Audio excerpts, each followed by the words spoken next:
Welcome back. If you're a business leader, CTO, or CISO operating anywhere near the federal or defense sectors, you are going to want to pay close attention today. We're diving into a highly critical explainer based on a comprehensive 2025 compliance guide published by Atlant Security.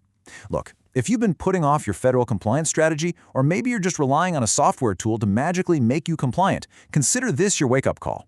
We're going to break down the top NIST 800-53 and 800-171 compliance companies for 2025 and figure out who actually gets your business assessment ready.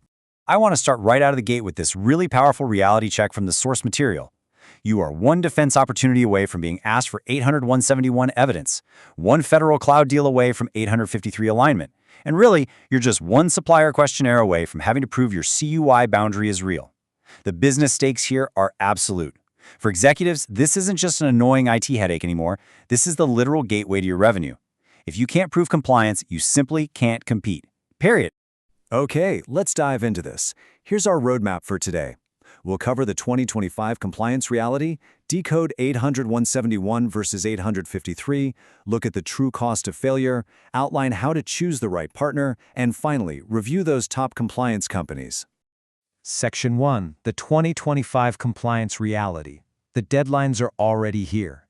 The overarching theme from the Atlant Security Guide is that waiting to see what happens with federal regulations is a fast track to losing your contracts. The sheer velocity of these updates is staggering.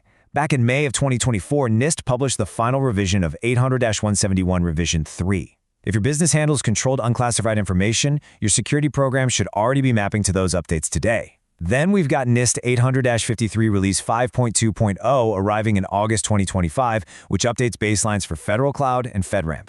And the big one? November 2025. That's when the DoD's final rules integrate CMMC 2.0 into actual contracts. So yeah, the grace period is definitely over. The source article points out a really critical misconception in the market right now, perfectly captured in this quote.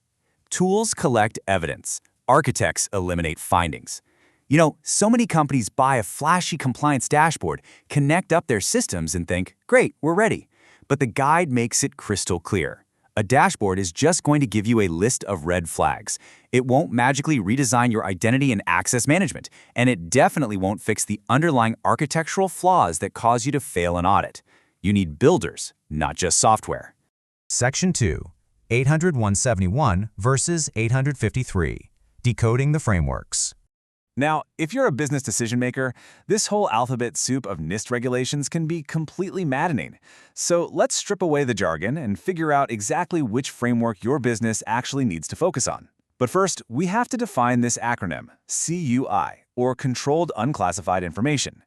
Basically, this is sensitive information created or possessed by the government that requires safeguarding. According to the guide, having fuzzy boundaries around where this CUI lives in your network is the absolute fastest way to fail an 800-171 assessment. I mean, if you don't know exactly where this data is and who has access to it, how can you possibly protect it? So there's a core difference between these two heavyweights. On the one hand, we have NIST 800-171. This is your target if you're a DoD supplier handling that CUI we just talked about. It's the core framework you need to hit CMMC Level 2. On the other hand, we have NIST 853. You need this one if you are selling cloud services directly to federal agencies. It's the anchor for FedRAMP baselines. So most businesses actually don't need both. You just need to look at your contracts and see exactly what your buyers are demanding. Section 3. The true cost of failure. What getting it wrong actually cost you. I want to shift the tone here for a second, because this is where the abstract idea of compliance turns into a very tangible, very painful financial reality. Look at these numbers. A lost subcontract or a paused authority to operate, that can easily cost a business upwards of $250,000 in lost revenue right off the bat, and that is just the start. You're looking at an estimated $30,000 in internal rework hours just to fix your mistakes, plus another $8 to $25,000 just to get an external assessor to come back and reassess you. Add in variable schedule slippage penalties and the long-term damage to your reputation, and suddenly, investing in getting it right the very first time looks like a massive bargain. Section 4. Choosing the right partner. The 6 questions that matter.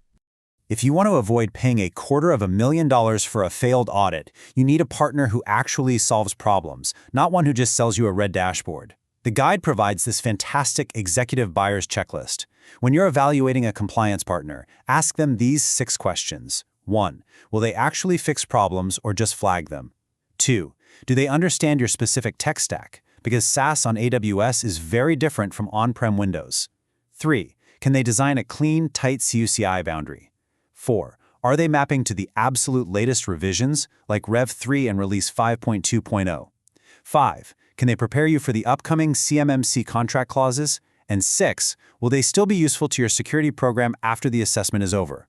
You need a yes to literally all 6 of these to survive a readiness review. Section 5. Top Compliance Companies. Who moves you from red flags to green checks? And this brilliantly illustrates our vendor showdown. Let's see who the top players in 2025 are that can actually move you from those stressful red flags to assessment-ready green checks. The source guide categorizes the market leaders based on their specific strengths.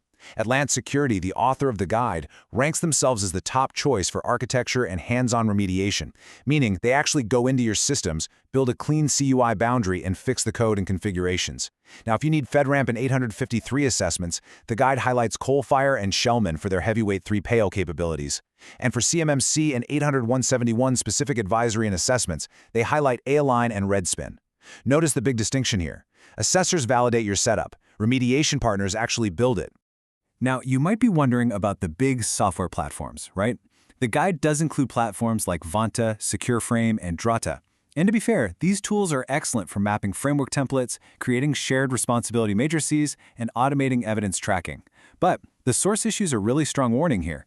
These platforms centralize proof, but they will not redesign your identity and access management, and they literally will not close an exposed AWS S3 bucket for you.